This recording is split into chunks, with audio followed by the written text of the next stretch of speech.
আজি আমি মাহঁতৰ ঘৰলৈ গৈছিলোঁ। আমাৰ মাহঁতৰ ঘৰত কীৰ্তন পঢ়িব বুলি আমাক মাতিছিলি। গৈ পাই বৰ্তাহঁতে এনেকুৱা ধুনীয়াকৈ শৰাইকেইটাক পাতি থৈছে। তাৰপাছত কলগছ 4-5মান ৰুইছে এনেকৈ ৰুৱে। মই ইমান ধুনীয়া দেখিলোঁ। তাৰপৰা ভিডিঅ' কপি কৰি থ'লোঁ দেই। তাৰপৰা চাকিকেইটাক জ্বলাই থৈছে।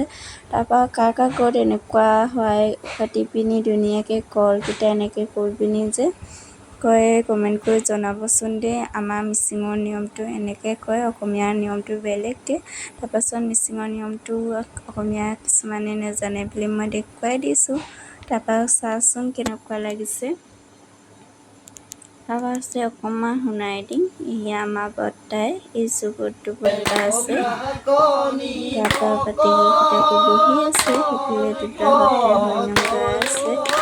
এতিয়া অকণমান শুনকচোন দেই আপোনালোকে। Bye bye. কমেণ্ট কৰি জনাব কেনেকুৱা লাগিলে ভিডিঅ'টো।